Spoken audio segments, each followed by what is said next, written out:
Okey, Assalamualaikum warahmatullahi wabarakatuh semua. Dah makan ke belum? Dah makan, Naim? Oh, bagus.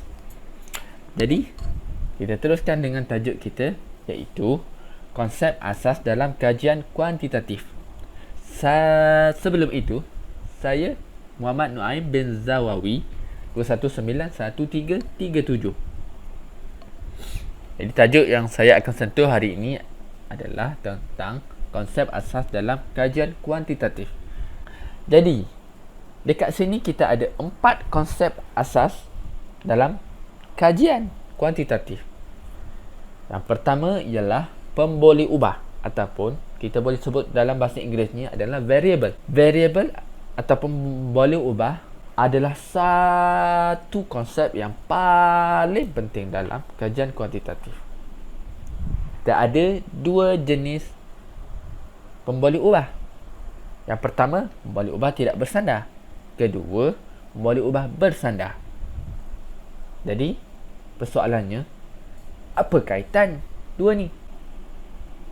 Jadi, untuk pengetahuan anda, pemboleh ubah tidak bersandar memberi kesan kepada pemboleh ubah bersandar. Sebagai contoh saya bagi, kita gunakan teknik penggunaan video untuk tahu markah pencapaian pelajar dalam subjek bahasa Arab. Maka, kaedah ataupun teknik penggunaan video itu kita boleh labelkan sebagai pemboleh ubah tidak bersandar kerana ia memberi kesan kepada pemboleh ubah yang bersandar, iaitu markah pencapaian pelajar dalam subjek bahasa Arab. Senang? Difaham? Faham, Naim? Bagus. Jadi, konsep yang kedua, hipotesis. Jadi, apa itu hipotesis? Hipotesis itu adalah untuk menjelaskan fenomena dan juga untuk menghubungkan pemboleh ubah yang saya sebut tadi. Sebagai contoh, untuk kamu semua senang faham. Tadi, saya ada sebut tentang apa? Kalau semua ingat. Tentang teknik penggunaan video untuk kita tahu markah pencapaian pelajar dalam subjek bahasa Arab. Jadi, itu adalah kaedah yang pertama. Jadi, kita jadikan kajian kita bagi 2 kaedah. Kaedah yang kedua, kita cuba letakkan teknik syarahan untuk tahu markah pencapaian pelajar dalam subjek yang sama juga, iaitu subjek bahasa Arab. Jadi, manakah kaedah yang paling berkesan? Jadi, bila kita buat kajian, bila kita sedang membuat penyelidikan, kita dapati bahawa kaedah yang pertama, iaitu kaedah penggunaan video, adalah lebih berkesan berbanding kaedah yang kedua. Jadi, di situlah hipotesisnya. Faham? Highlight tadi, penggunaan kaedah pertama adalah lebih berkesan daripada kaedah kedua. Cop dekat situ, itulah hipotesis dia. Faham? Alhamdulillah. Faham, Nuaim? Bagus. Bagus. Kita pergi pula kepada persampalan. Jadi, apa itu persampalan? Persampalan merujuk kepada proses memilih peserta kajian, iaitu pelajar itu sendiri, kalau dalam situasi sekolah lah. Jadi, persampalan selalunya melibatkan populasi yang besar ataupun populasi yang melibatkan lebih dari 2 orang pelajar. Selalunya lah, lazimnya. Jadi, jenis persampalan ada 2 jenis. Yang pertama ialah persampalan secara rawak. Persampalan secara rawak pula ada 3 jenis di bawahnya, iaitu lawak pula dah. Rawak berstrata. Lawak berstrata itu apa maksud dia? Kamu faham? Kamu tak faham kan? Jadi saya nak terangkanlah ni. Jadi rawak berstrata ialah sampel dipilih berdasarkan ciri-ciri yang sama dalam populasi. Sebagai contoh, satu kelas 5 cemerlang, semua adalah student yang istimewa. Jadi semuanya mempunyai ciri-ciri yang sama. Jadi kita ambil mereka untuk menemu ramah untuk tujuan penyelidikan kita. Faham? Seterusnya, rawak berkluster.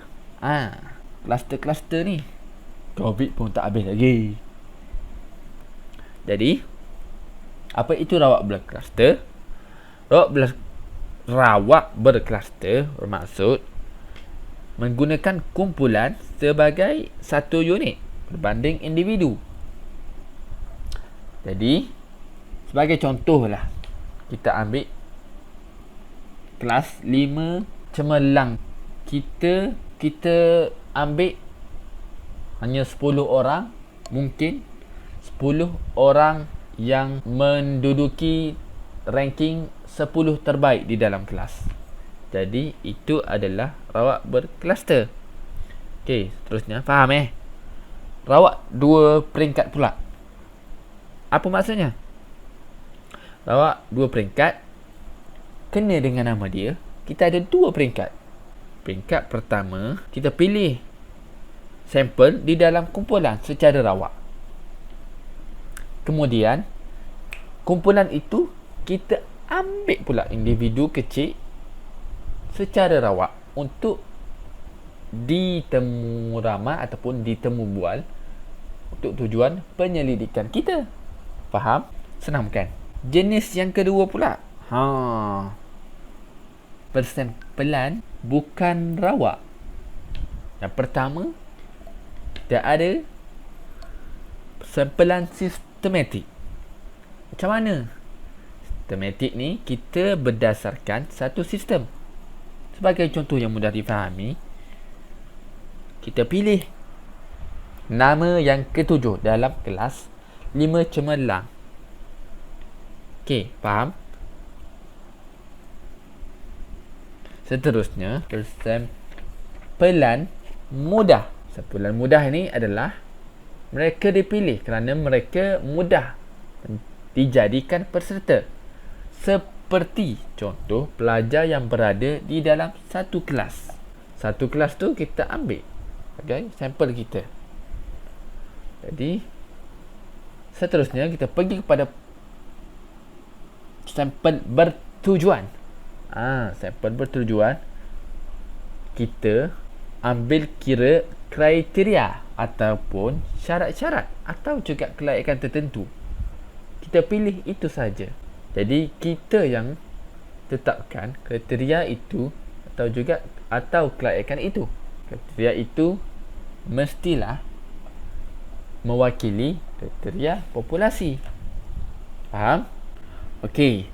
Last kali kita ada kesahan dan juga kebolehpercayaan. Jadi kat sini saya nak terangkan dua jenis ni berbeza. Kesahan dia lebih menjurus kepada kefahaman ataupun ketepatan kesimpulan yang dilakukan seorang penyelidik dalam kajian. Juga digunakan untuk memastikan ukuran dalam instrumen kajian mengandungi semua ciri yang ditetapkan. Contoh situasinya, kita nak buat kajian tentang sekian-sekian, and then kita tarik peserta kajian kita dan juga kita buat temu ramah ataupun kita buat temu bual untuk dapatkan data apa semua. Adakah soalan-soalan temu ramah ataupun soalan-soalan temu bual itu sesuai dengan tahap kemampuan mereka? Faham tak di situ? Faham, bos? Okey. Okey, faham, bagus. And then kebolehpercayaan. Kebolehpercayaan ni merujuk kepada kestabilan suatu ukuran di dalam pelaksanaan instrumen. Merujuk juga kepada konsistensi skor atau jawapan daripada satu pelaksanaan instrumen kepada pelaksanaan yang lain. sorry tinggi sikit suara. Jadi maksud keboleh percayaan pula, saya senang nak terangkan sebagai contoh. Lepas dah bagi soalan temu bual dan juga kita ramah peserta kajian ataupun sampel tadi, adakah mereka menjawab soalan dengan betul? Adakah mereka jawapan mereka mencapai kita punya matlamat? Itu keboleh percayaan. Jadi sekian saja penerangan saya, iaitu konsep asas dalam kajian kuantitatif. Okey, seterusnya saya akan sambung tentang konsep asas dalam kajian kualitatif. Saya Nur Zaidah binti Zainuddin, 2191388. Okey, kat sini saya akan terangkan tentang peserta kajian dan kebolehpercayaan kajian kualitatif. Okey, apa yang kita tahu tentang kualitatif ni? Dia ni sangat mementingkan pemahaman yang mendalam berkenaan satu peristiwa atau proses yang kita jalankan. So, kualitatif pun tak memerlukan peserta yang ramai macam kuantitatif kan. Maka proses pemilihan peserta kena jalankan untuk mencapai objektif ni lah. Okey, terdapat dua cara pemilihan peserta dalam kajian kualitatif, iaitu pemilihan bertujuan dan pemilihan berbola salji, iaitu snowball. Okey, pemilihan bertujuan ni merupakan teknik yang sangat popular dalam kajian kualitatif, iaitu di mana peserta ni dipilih mengikut kriteria yang telah ditetapkan.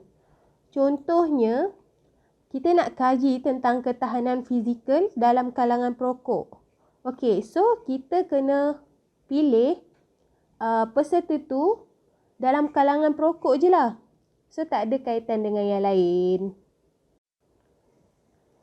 Seterusnya, pemilihan secara berbola salji ni, peserta dia cadangkan peserta lain kepada penyelidik yang memenuhi kriteria yang telah ditetapkan berdasarkan persoalan kajian. Okey, dia kenalkan kepada orang lain. Contohnya, saya guna produk kupu putih. So, saya kenalkan dengan orang lain tentang produk tu. So, sampai kita dapat hasil dan kriteria yang telah ditetapkan berdasarkan persoalan kajian tu. Seterusnya, saya akan sambung kebolehpercayaan dalam kajian kualitatif. Okey, konsep kebolehpercayaan sangat penting dalam kajian kualitatif sebab dia banyak bergantung kepada penyelidik. Menurut Lincoln dan Gubar, dia ada 4 komponen kebolehpercayaan, iaitu kredibiliti, pemindahan, kebergantungan dan pengesahan. Okey, kredibiliti ni macam mana kita nak tahu dapatan kajian tu betul-betul benar. Maksudnya, kita boleh guna proses triangulasi. Okey, apa tu proses triangulasi? Proses triangulasi tu bermaksud mengumpul data dari pelbagai sumber. Maksudnya kita boleh buat pemerhatian kelas, temu bual ataupun dokumen yang kita dapat dari segi visual ataupun daripada dokumen awam, artikel ataupun jurnal. Yang kedua, iaitu pemindahan ataupun transferability. Maksud kat sini, untuk memastikan dapatan kajian boleh diaplikasikan dalam konteks lain. Kat sini juga kita kena faham satu kajian tu secara mendalam. Maksudnya kita boleh tengok kajian kita tu boleh diaplikasikan kepada situasi yang lain.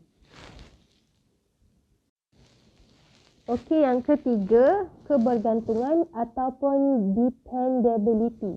Maksudnya, dia diaplikasikan untuk memastikan dapatan kajian sentiasa konsisten dan boleh diulangi. Okey, kriteria dia mestilah bersamaan dengan kebolehpercayaan kajian. Maksudnya kat sini, kajian yang sama diulangi dan dapatan yang sama akan ditemui. Dan yang terakhir iaitu pengesahan ataupun disebut confirmability. Okey, pengesahan ni untuk memastikan sejauh mana tahap dapatan kajian tu yang dibentuk dipungut daripada peserta sendiri, bukan daripada orang lain. Okey, itu sahaja daripada saya. Baik, terima kasih Zaidah di atas pembentangannya sebentar tadi. Nama saya Nurul Atikah binti Ahmad Zawawi, 2191201. InsyaAllah, pada kali ini saya pula akan membentangkan tentang etika penyelidikan. Sebelum kita memulakan, bolehlah sama-sama membuka buku teks, muka surat 45 dan 46 sebagai maklumat tambahan yang terperinci. Okey, apa yang sudah kita maklum bahawa etika penyelidikan ini adalah mengenai tentang betul ataupun salah dalam menjalankan proses penyelidikan. Setiap proses penyelidikan perlulah menepati piawaian, tata laku profesion atau kumpulan-kumpulan tertentu. Baik, kita masuk kepada prinsip-prinsip etika penyelidikan yang mana di sini terdapat 10 prinsip-prinsip etika penyelidikan yang menjadi kepentingan kepada setiap penyelidik. Prinsip etika yang pertama adalah mengenai kejujuran, yang mana penyelidik harus jujur dalam semua proses penyelidikan. Dari segi apa penyelidikan tu? Iaitu jujur dari segi proses kutipan data, analisis data dan juga membuat pelaporan hasil dapatan. Ini adalah penting untuk setiap penyelidik membentangkan data apa yang telah dikutip tanpa mengubah ataupun mengurangkan apa-apa aspek yang telah dikutip. Yang kedua pula adalah objektiviti, yang mana berasal daripada kata objektif, iaitu sesuatu kenyataan ataupun fakta yang sebenar dalam menjalankan penyelidikan dengan menghapuskan ataupun meninggalkan sebarang unsur-unsur keraguan ataupun syak wasangka.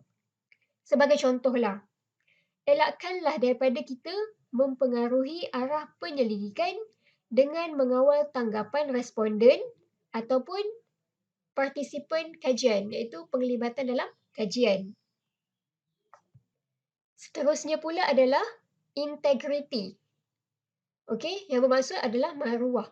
Penyelidik juga perlu mempunyai integriti yang tinggi ataupun maruah yang tinggi, ketulusan yang tinggi dalam menunaikan janji di dalam proses-proses penyelidikan. Yang keempat pula adalah kesedaran. Apa dia kesedaran? Adalah untuk mengelakkan kesalahan dan kecuaian, iaitu kesalahan dan kecuaian dalam menjalankan penyelidikan. Seperti penyelidik perlu menyimpan rekod aktiviti dan proses penyelidikan dengan baik, kerana proses mereka ini berbentuk penyelidikan, pengumpulan dan analisis data. Jadinya setiap apa sahaja aktiviti-aktiviti perlu direkod tanpa mengelakkan sebarang kesalahan dan kecuaian penyelidik itu sendiri. Yang kelima pula adalah sifat keterbukaan. Setiap penyelidik perlu mengamalkan konsep keterbukaan dan sentiasa bersedia untuk berkongsi data, keputusan, idea alat dan juga sumber penyelidikan bagi memastikan keutuhan amalan akademik itu sendiri.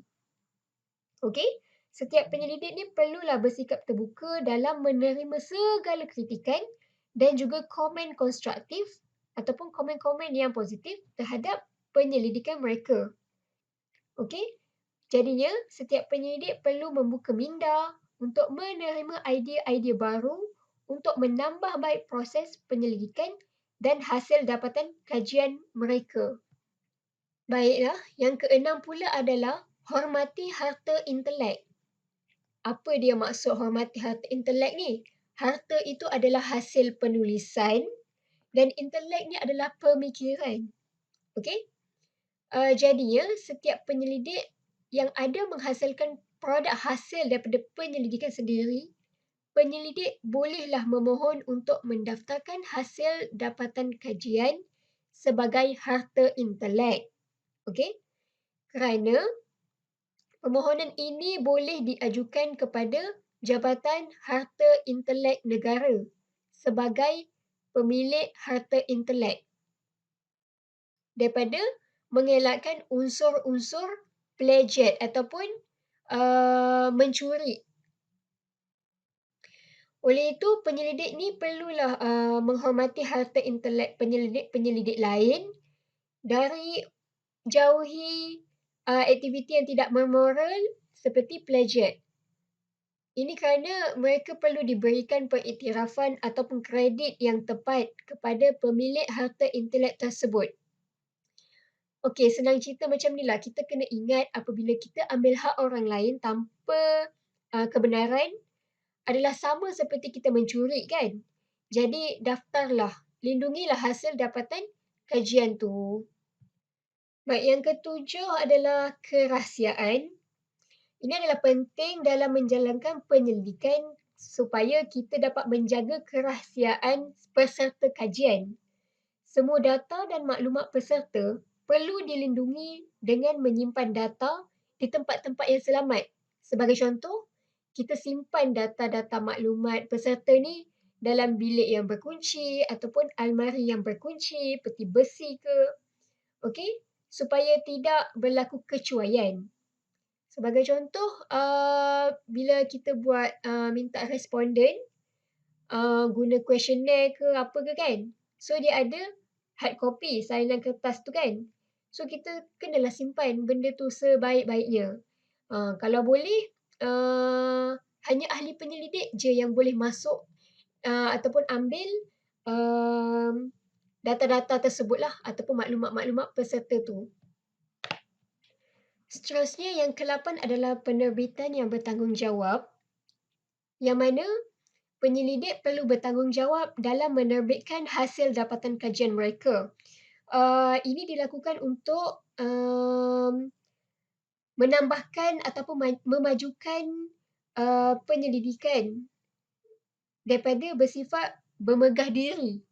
Jadinya, setiap penyelidik perlu menghormati rakan sekerja yang lain, iaitu ahli-ahli penyelidik yang lain, dengan memberi layanan yang adil dari segi kredit sebagai penulis. Sebagai penulis juga perlulah menyelidik dan menjadi mentor yang bertanggungjawab untuk mendidik serta memberi nasihat kepada ahli penyelidik yang berkaitan di bawah seliaannya. Kata ringkasnya kat sini, semua penerbit ni mestilah ada niat yang baiklah supaya tidak memegah diri dengan hasil penulisan sendiri. Jadinya segala terbitan yang dia buat tu mestilah dengan niat memajukan penyelidikan dan untuk meningkatkan pengetahuan. Bukan untuk memegah ataupun menunjuk-nunjukkan hasil kerja kepada orang lain. Yang ke-9 pula adalah penjagaan haiwan. Kat sini apa yang saya faham adalah setiap penyelidik perlulah melibatkan haiwan dalam penyelidikan. Okey. Dia kata apabila kita melibatkan haiwan dalam penyelidikan, kita perlulah menunjukkan rasa hormat dan berikanlah penjagaan yang sewajarnya kepada haiwan-haiwan tersebut. Dengan erti kata mudah, apabila kita jalankan eksperimen kepada haiwan tu, janganlah sampai memudaratkan haiwan tersebut. Sebagai contoh, kalau kita nak buat eksperimen terhadap kambing, kan, kita nak buat eksperimen tenusu dia ke ataupun nak menghasilkan susu dia.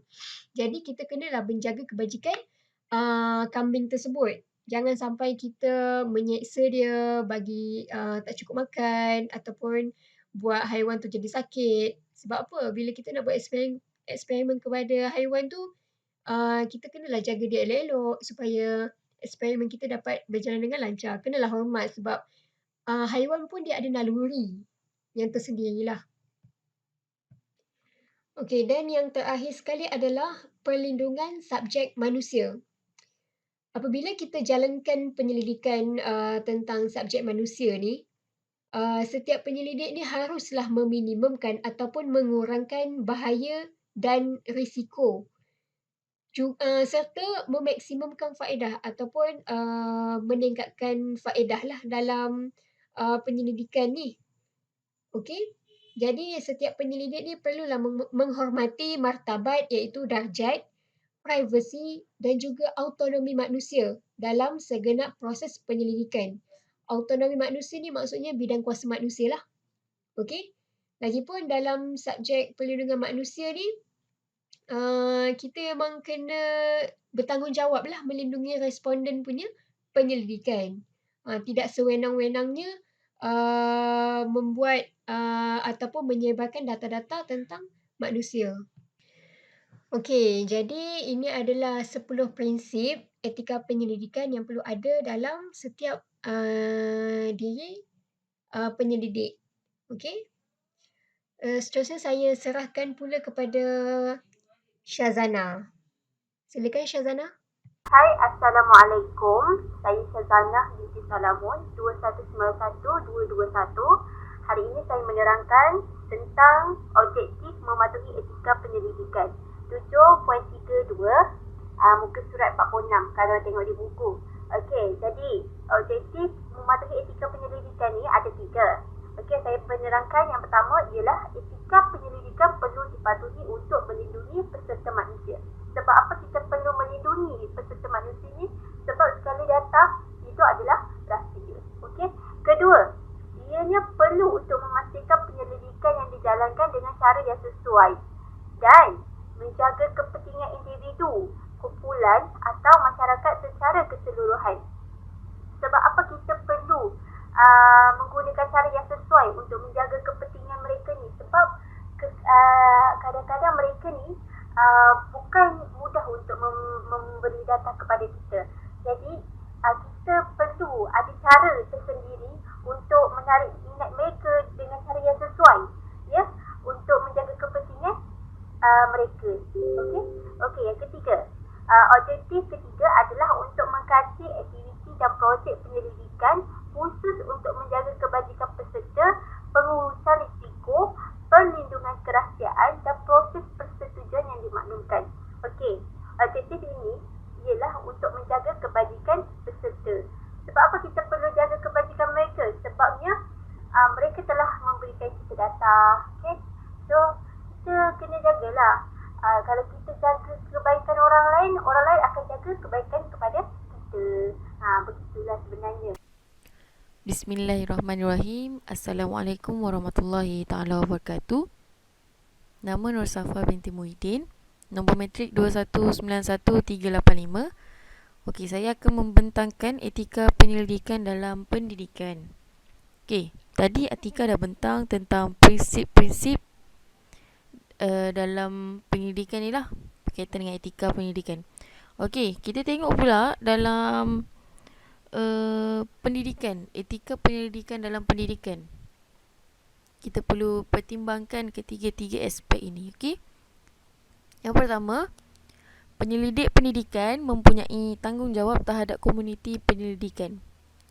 Sebagai contoh, kita buat penyelidikan terhadap murid di sekolah, kita juga perlu libatkan pejabat pendidikan daerah, Jabatan Pendidikan Negeri dan juga Kementerian Pendidikan Malaysia. Sebabnya jabatan-jabatan ni berkaitan antara satu sama lain. Okey. Dan yang kedua, melibatkan konteks yang kompleks dengan tujuan moral untuk memperbaiki kehidupan individu dan masyarakat. Okey, ni kita boleh tengok setiap apa yang kita nak selidik mesti timbul masalah. Maksudnya macam ni, bila kita buat salah satu penyelidikan, mesti akan ada permasalahan yang timbul sebelum tu. Kalau tak ada masalah timbul, buat apa kita nak selidik kan? Okey, sebagai contoh, kat sekolah lah. Kat sekolah selalu masalah disiplin murid ni memang tiap-tiap tahun mesti ada. Jadinya nak tak nak kita kena buat penyelidikan lah. Okey, bukan buat penyelidikan macam dekat makmal tu, cucuk sana, cucuk tikus sana, cucuk tikus sini. Bukan Okey. Dan yang ketiga, penyelidik mempunyai tanggungjawab terhadap para peserta, iaitu kanak-kanak sekolah, guru dan pemegang taruh dalam pendidikan. Pemegang taruh dalam pendidikan ni dikenali di sekolah sebagai pegawai aset dan juga pegawai stor. Mereka ni yang menjaga infrastruktur sekolah lah. Okey. Seterusnya, kita pergi kepada 4 hak peserta yang perlu dijamin oleh penyelidik. Okey. Bila 4 hak peserta ni kita tak jaga, dengan mudah-mudahnya kita boleh kena dakwa lah di mahkamah, di balai polis atau di mana-mana sahaja. Okey. Yang pertama, peserta ada hak untuk mengekalkan privasi. Yang kedua, peserta juga ada hak untuk tidak mahu dikenali ataupun dikenali sebagai unknown. Okey. Yang ketiga, peserta juga dijamin secara rahsia. Dan yang keempat, mengelakkan kemudaratan, pengkhianatan dan penipuan. Bila kita tengok sekarang banyak kes-kes tipu. Padahal benda tu macam mana kalau kita tak boleh nak gain kepercayaan orang, macam mana kita nak minta diorang untuk join kita punya penyelidikan? Betul tak? Okey. Oleh sebab tu, kita tengok sebelah. Okey, ni ada lampiran. Siapa yang ada buku boleh buka muka surat 68 dan 69. Okey, yang ini yang tadi saya katalah, kita nak approach orang, kita nak kita nak gain kepercayaan orang, kita nak orang percaya kat kita. Kita salah satunya kita kena ada hitam putih. Hitam putih macam mana? Kita beritahu penyelidikan yang kita buat ni, sumber-sumbernya akan disalurkan ke mana, maklumat-maklumatnya akan didedahkan di mana, akan diberi kepada siapa, adakah sumber-sumber yang dipercayai ataupun tidak. Okey. Kita tengok yang sebelah kanan, borang kebenaran pelajar. Okey, borang ni khas untuk mereka yang berumur 18 tahun ke bawah. Okey. 18 tahun ke bawah, iaitu yang masih bersekolah. Okey. Sebabnya bila contohlah kita buat kajian terhadap pelajar tingkatan 5 dan tingkatan 3, mereka yang ada peperiksaan besar kan. Jadinya bila macam tu, kita perlu minta kebenaran ibu bapa mereka. Sebabnya andai apa-apa jadi pada anak mereka, bila kita tak beritahu dekat mak ayah mereka, kita yang kena penjara lah seumur hidup. Okey. Sekian pembentangan saya. Saya beri kepada Syaza. Hai, saya Syazana. Saya akan menerangkan pula tentang contoh amalan tidak beretika dalam penyelidikan. Banyak penyelidik membuat amalan yang tidak beretika sebenarnya dalam penyelidikan tanpa kita sedar. Okey, jadi saya akan menerangkan 5 contoh amalan tidak beretika dalam penyelidikan. Okey, pertama, menjalankan temu bual dengan pelajar sekolah ataupun meminta pelajar menjawab soal selidik tanpa izin ibu bapa mereka. Sebenarnya, jika kita hendak menemu bual pelajar ataupun kita hendak pelajar menjawab soalan-soal selidik kita beri kepada mereka, kita sebenarnya perlu meminta izin kepada ibu bapa mereka. Sebab apa? Bapa, kita kena ingat pelajar ni sebenarnya dilindungi oleh ibu bapa mereka. Okey. Kedua, melaksanakan teknik pengajaran baru tanpa memaklumkan peserta yang terlibat. Sebab apa kita perlu maklumkan teknik pengajaran baru tu? Sebab biar pelajar tersebut, peserta tersebut get ready, bersedia. Sebenarnya kita perlu beritahu. Sebenarnya tak boleh nak surprisekan pelajar. Oh, hari ini kita belajar macam ni, tak boleh. Kita kena beritahu sebenarnya kepada pelajar. Kita perlu buat persediaan supaya pelajar juga buat persediaan. Okey. Ketiga, menghapuskan data yang tidak menyokong hipotesisnya. Okey. Sebenarnya kita tak boleh nak hapuskan data sesuka hati. Okey. Sebab apa? Data itu adalah rahsia. Okey. Keempat, mendedahkan identiti para peserta dengan apa cara sekalipun. Okey. Kita dah dapat data tu, sebenarnya kita tak boleh nak dedahkan kepada sesiapa. Walaupun kepada guru, walaupun kepada rakan-rakan, walaupun kepada guru besar sekalipun, kita tak boleh nak dedahkan benda tu kepada sesiapa. Okey, kita perlu jaga rahsia, rahsia peribadi lah, kononnya lah, rahsia pelajar kita. Itu adalah amanah, itu adalah integriti. Ingat,